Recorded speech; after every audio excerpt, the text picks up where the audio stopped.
नमस्कार दोस्तों, शिक्षा टाउन परिवार में आपका स्वागत है। आज इस वीडियो में देखिए बात करेंगे कि और इम्पोर्टेंट विषय वस्तु। जी हाँ, जनरल साइंस से रिलेटेड बहुत सारे बच्चे पूछ रहे थे कि इसकी क्लासेस कब से शुरू होंगी, इसका सिलेबस किस तरह से होता है और क्या-क्या हम लोगों को उत्तराखंड प्रवक्ता भर्ती के लिए पढ़ना ज़रूरी है ना? तो दोनों ही एग्ज़ामिनेशन चाहे वो उत्तराखंड प्रवक्ता भर्ती हो या फिर वो लोअर पीसीएस एग्ज़ामिनेशन हो, दोनों ही एग्ज़ामिनेशन में जो जनरल साइंस है ना, इसका अच्छा खासा रोल रहता है। तो आज इस वीडियो में हम लोग देखिए डिस्कस करेंगे जो सिलेबस हमारा है वो किस तरह से होने वाला है और हमारी क्लासेस कब से इसकी शुरू होने वाली है। तो देखिए आपको भी पता है भाई जनरल साइंस को हम लोग 3 पार्ट में डिवाइड करते हैं, है ना? 3 पार्ट में डिवाइड करते हैं तो उसमें सबसे पहले आ जाता है फिजिक्स। हालाँकि हमारे सिलेबस में बहुत सारे टॉपिक्स मेंशन्ड नहीं हैं, लेकिन उसके बाद भी जो बेसिक जनरल साइंस होती है ना, उसको हम लोगों को ज़रूर कवर करना पड़ेगा, है ना? तो फिजिक्स, केमिस्ट्री, बायोलॉजी 3 पार्ट में हम लोग साइंस को पूरा डिवाइड कर देते हैं और आज हम लोग डिस्कस करते हैं कि कैसे-कैसे हम लोगों को एक-एक सेगमेंट को कवर करते हुए चलना है। कौन-कौन से मेजर टॉपिक्स ऐसे हैं जिसमें हमारी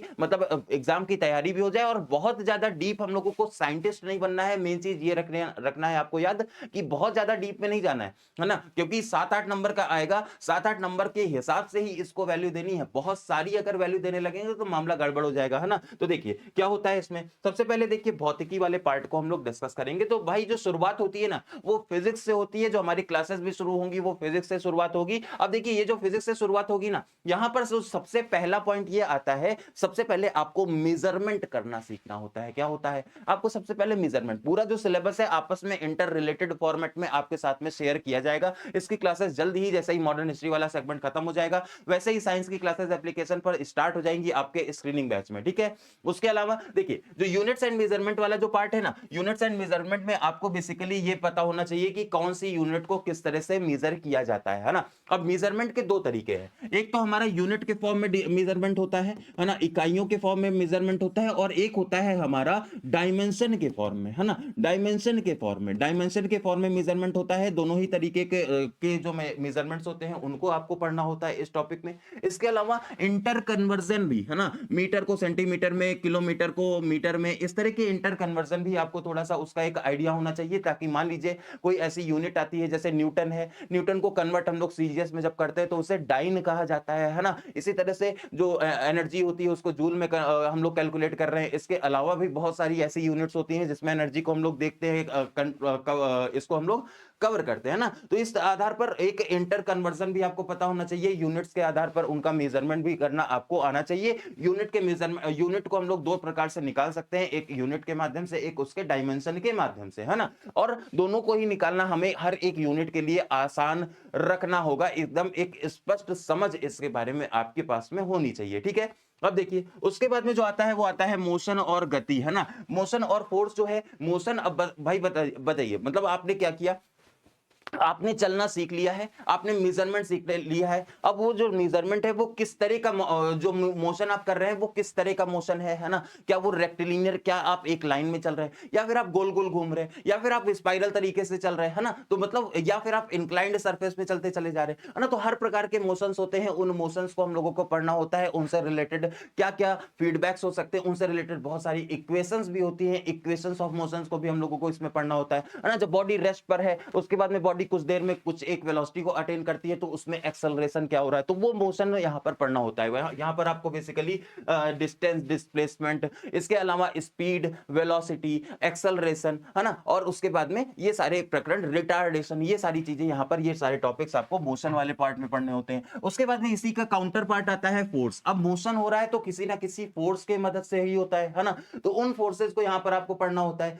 ना? कुछ ऐसे फोर्सेस होते हैं जो कि आपको मतलब आप कहीं पर मतलब एक्शन रिएक्शन फोर्सेस होते हैं। आपने कहीं पर फोर्स लगाया, वो आप पर दोबारा से रिटर्न फोर्स लगा रहा है ना? तो एक्शन रिएक्शन फोर्सेस होते हैं, डायरेक्टली ड्राइविंग फोर्सेस होते हैं बहुत सारे, है ना? तो इस तरह के जो फोर्सेस हैं इनके बारे में पढ़ना होता है। ग्रेविटेशनल फोर्स के बारे में पढ़ना होता है, जिसकी वजह से आप अपनी जमीन पर टिके हुए हैं। ये जो पूरी जो पृथ्वी है, इसकी संरचना इसी वजह से है क्योंकि हमारी पृथ्वी में क्या है, एक ग्रेविटेशनल फोर्स हमारे पृथ्वी में पाया जाता है, तो उसके बारे में भी पढ़ना होगा। इसके अलावा कार्य, ऊर्जा और शक्ति के बारे में, वर्क, पावर, एनर्जी, है ना?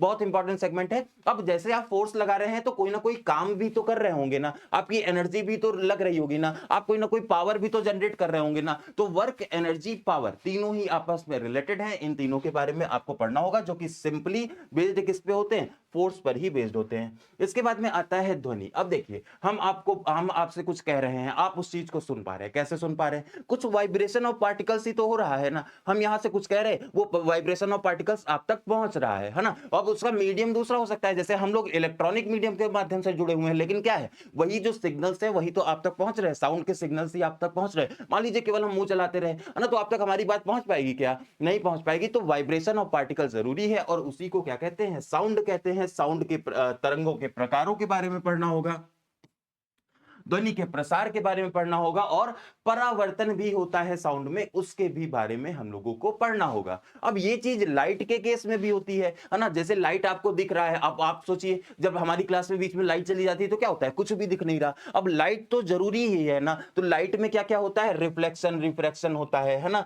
इसके अलावा लेंस और दर्पण से संबंधित बहुत सारे पॉइंट्स होते हैं ना। जैसे जो लेंस होता है, लेंस जो होता है वो पारदर्शी होता है, लेकिन दर्पण अगर आप देखें तो ये क्या है? ये रिफ्लेक्ट कर देता है रेज को, है ना। तो इस तरह के कॉन्सेप्ट को हम लोगों को पढ़ना है। मिरर फॉर्मूला पढ़ना है, लेंस फॉर्मूला पढ़ना है, इमेज और जो ऑब्जेक्ट है उनके बीच में जो रिलेशंस होते हैं, है ना। ऑब्जेक्ट जब फोकस पे रहेगा तो इमेज कहां बनेगी, या फिर पोल पर रहेगा तो इमेज कहां बनेगी, पोल और फोकस के बीच में रहेगा तब इमेज कहां बनेगी, सेंटर ऑफ कर्वेचर पे रहेगा तो कहां पर इमेज बनेगी। इस तरह के बहुत सारे केसेस होते हैं। इन केस स्टडीज को हम लोग लाइट वाले चैप्टर में कंप्लीटली पढ़ते हैं, ठीक है। इसके बाद में देखिए, अब आता है इलेक्ट्रिसिटी वाला पार्ट। अब मान लीजिए बिजली जो है वो आपके लिए इतनी ज्यादा जरूरी है कि मोबाइल में जो आप वीडियो देख रहे हैं उसमें भी बिजली का प्रयोग किया गया है, तो बिजली को हम लोगों को पढ़ना है। चार्ज क्या होता है, किस तरह से फ्लो करता है, और फ्लो ऑफ चार्ज किस तरह से इलेक्ट्रॉन के माध्यम से जो जनरेशन होता है, वो उस प्रक्रिया को हम लोगों को पढ़ना होता है। मैग्नेटिज्म को हम लोगों को पढ़ना होता है, जो कि एक रिलेटेड ही पार्ट है इलेक्ट्रिसिटी का ही, है ना। जहां पर करंट होता है वहां पर मैग्नेटिज्म ऑटोमेटिक जनरेट हो जाता है। वो सारे जो प्रावधान है वो यहां पर पढ़ने होते हैं। हीट और टेम्परेचर के बारे में भी पढ़ना होता है, ऊष्मा और उसके अलावा तापमान के बारे में भी हम लोगों को पढ़ना होता है। ऊष्मा के बहुत सारे प्रकार होते हैं, और ऊष्मीय विस्तार भी आपका इसमें इंपॉर्टेंट हो जाता है। तो फिजिक्स वाले सेगमेंट में मोटा मोटा जो हमारी विषय वस्तु है वो इतने ही रहेगी, है ना। हम लोगों ने यूनिट से शुरू किया, हम लोगों ने उसके बाद मोशन पे आए, फोर्स पे आए, वर्क डन, एनर्जी पावर, है ना, साउंड आया, लाइट आया, इलेक्ट्रिसिटी, मैग्नेटिज्म आया, है ना। इस तरह की चीजें हम लोगों को यहाँ पर कंप्लीटली कवर करनी होती है फिजिक्स वाले सेगमेंट में। अब आते हैं केमिस्ट्री में। केमिस्ट्री में जो सबसे पहले शुरुआत होती है वो स्टेट्स ऑफ मैटर से होती है ना। सॉलिड, लिक्विड, गैस, बहुत बार आपने देखा है, बहुत सारी इंपॉर्टेंट चीजें आपने इसमें पढ़ी भी हैं। एटॉमिक स्ट्रक्चर, बहुत सारे एटम के स्ट्रक्चर्स के बारे में आपने पढ़ा है। बहुत सारे लोगों ने अपने अपने मॉडल्स के बारे में इसमें बताया है ना। ये उनका मॉडल, ये उनका मॉडल, उनकी मॉडल में ये कमी रह गई, इलेक्ट्रॉन, प्रोटॉन, न्यूट्रॉन किस तरह से डिवाइडेड है ना। उनकी पोजीशन से संबंधित बहुत सारे लोगों ने मॉडल्स बताए, है ना। कुछ लोगों ने कह दिया भाई जो एटम होता है ना ये तरबूज जैसा होता है, जैसे तरबूज के बीजे होते हैं उस तरह से इलेक्ट्रॉन को हम लोग अरेंज कर देते हैं, है ना। तो ये कंप्लीट जो स्ट्रक्चर है, कंप्लीट जो विषय वस्तु है वो आपको एटॉमिक स्ट्रक्चर वाले पॉइंट में पढ़नी होगी। स्टेट्स ऑफ मैटर में हम लोग सॉलिड, लिक्विड, गैसेस के बारे में पढ़ते हैं। कोई ऐसी चीज है जो हमारे हाथों में आ जा रही है, कोई ऐसी चीज है जो हमारे मतलब हमारे ग्लास में ही आ पाती है, हाथ में नहीं रुक पाती वो, कोई ऐसी चीज है जो ग्लास में भी नहीं, एक क्लोज्ड कंटेनर में आ पा रही है ना। तो सॉलिड, लिक्विड, गैस इसी तरह की प्रक्रिया, इसी तरह की प्रॉपर्टीज रखते हैं जिनके बारे में हम लोगों को पढ़ना होगा। उसके बाद में आगे बढ़ते हैं तो हम लोगों को एसिड, बेस और साल्ट भी पढ़ने होते हैं। क्या पढ़ने होते हैं? एसिड, बेस और साल्ट भी पढ़ने होते हैं। इसमें पीएच मान के बारे में भी पढ़ना होता है, न्यूट्रलाइजेशन रिएक्शन के बारे में भी पढ़ना होता है, और बहुत सारी ऐसी अभिक्रियाएं हैं जिनके बारे में यहाँ पर हम लोगों को पढ़ना होता है, ठीक है। रासायनिक अभिक्रियाएं, फिर अलग से भी हम लोगों को केमिकल रिएक्शंस के बारे में पढ़ना होता है, जहां पर डिस्प्लेसमेंट रिएक्शन है, डबल डिस्प्लेसमेंट रिएक्शन है, रेडॉक्स रिएक्शन है, ऑक्सीडेशन है, रिडक्शन है। इस तरह की प्रक्रियाओं के बारे में, अभिक्रियाओं के बारे में हम लोगों को इसी केमिस्ट्री वाले पार्ट में पढ़ना होता है। केमिस्ट्री फिर आगे चलती है तो ऑर्गेनिक, भाई कार्बन के बिना तो केमिस्ट्री अधूरी ही है, तो इस वजह से ऑर्गेनिक केमिस्ट्री को हाइड्रोकार्बन, जो अल्कोहल है, एसिड है ना, कार्बोक्सिलिक एसिड है, फिनॉल है, इस तरह की बहुत सारे यहाँ पर कुछ केमिकल कार्बन कंपाउंड्स है जिनके बारे में हमें पढ़ना होता है। रेडियोधर्मिता का मतलब बेसिकली रेडियो एक्टिविटी से है। अल्फा बीटा जो गामा पार्टिकल्स हैं इनको हम लोगों को किस तरह से विस्तारित है, एक बेसिक लेवल पर इंट्रोडक्शन पार्ट, ताकि सब कुछ कवर भी हो जाए और बहुत ज्यादा डीप में भी हम लोगों को नहीं जाना है, सब कुछ कवर भी कर लेना है। मान लीजिए रेडियोधर्मिता से क्वेश्चन पूछ लिया और आप तो कहेंगे सर ये तो सिलेबस में मेंशन ही नहीं। सिलेबस में साइंस मेंशन्ड है। साइंस जो हमारी डेली यूज में जो डेली यूज में आती है वो साइंस हमारी इसमें मेंशन्ड है और उसमें सब कुछ वो एक बहुत बड़ा सा अम्ब्रेला है ना। तो ये सारे टॉपिक्स आपको पढ़ने इसमें जरूरी हैं, ठीक है। तो बेसिक लेवल पर ही चलेंगे, लगभग 6 टू लेकर के 6 से 10th तक के हम लोग यहाँ पर चीजों को कवर करेंगे। 6 से 10 तक की चीजों को ही हम लोग यहाँ पर केवल कवर करने वाले हैं, बहुत ज्यादा डीप में नहीं जाना है। 11 12th की थ्योरीज हम लोगों को नहीं पढ़नी है, लेकिन 6 टू 10th तक का छोड़ना भी नहीं है ना, एकदम अच्छे से इसको कवर करते हुए चलना है। अब मेटल और नॉन मेटल जो है ये भौतिक और रासायनिक गुण इनके पास में होते हैं, फिजिकल केमिकल प्रॉपर्टीज होते हैं मेटल और नॉन मेटल, उनको हम लोगों को पढ़ना होता है। हम लोगों को केमिकल बॉन्डिंग के बारे में भी पढ़ना है, अलग अलग प्रकार के बॉन्ड होते हैं, कई आयनिक बॉन्ड है, कोवेलेंट बॉन्ड है, आपने सुना होगा, हाइड्रोजन बॉन्ड है ना। ये सारी चीजें, ये सारे जो बॉन्ड्स हैं इनके बारे में हमें पढ़ना होता है। टॉपिक वाइज चीजों को करेंगे ना, स्ट्रक्चर्ड तरीके से पढ़ेंगे ना, तो ये विषय वस्तु 20-22 दिन में हम लोग खत्म कर लेंगे, ठीक है। 20-22 दिन से ज्यादा इसको नहीं लेकर के चलेंगे, क्योंकि आगे चल करके फिर इसका रिवीजन भी कराना है। एंशिएंट हिस्ट्री वाला पार्ट भी हमारा बचा है, तो मॉडर्न हिस्ट्री खत्म होते ही ये वाला हमारा साइंस वाला पार्ट जो है वो शुरू हो जाएगा, ठीक है। बायोलॉजी बचता है, तो बायोलॉजी में बेसिकली सेल के बारे में, सेल में ही आपका टिश्यू आ जाता है ना। टिश्यू में बहुत सारे प्रकार होते हैं, उनको हम लोगों को पढ़ना होता है। मानव शरीर हो जाता है, मानव शरीर जैसे आप खाना खा रहे हैं तो वो डाइजेशन के प्रोसेस है ना। इसके अलावा जो खाना पच रहा है वो एक पूरा जो प्रक्रिया है वो डाइजेशन है। रेस्पिरेशन, आप सांस ले रहे हैं, रेस्पिरेशन है। सर्कुलेशन, आपके आपके नसों में जो है वो खून दौड़ रहा है, ये भी क्या है, सर्कुलेशन का प्रोसेस है। इसके अलावा एक्सक्रीटरी सिस्टम होता है, पूरा जो वेस्ट मटेरियल बॉडी का है वो हमारा बॉडी से बाहर निकल जाता है। तो ये पूरी प्रक्रियाएं जो ह्यूमन बॉडी सिस्टम है उनके बारे में हम लोगों को पढ़ना होता है, और ये बहुत मेजर सेगमेंट इसका हो जाता है, ठीक है। ये बहुत मेजर सेगमेंट हो जाता है, कोशिश करेंगे कम ही समय पर इसको कवर करें, लेकिन बहुत सारी विषय वस्तु इंपॉर्टेंट वाली जितने भी विषय वस्तु है इसको हम लोग कवर करेंगे, कोई भी पॉइंट छोड़ना नहीं है, ठीक है। अभी टाइम है, अभी सब कुछ कर सकते हैं। 7-8 नंबर ये सेगमेंट, ये सेक्शन आपका पूरा आपको दिलवाएगा, है ना। तो इस वजह से आपको ध्यान रखना है कि ये इसको बिल्कुल भी इग्नोर करते हुए नहीं चलेंगे, बहुत अच्छे से कवर करेंगे, ठीक है।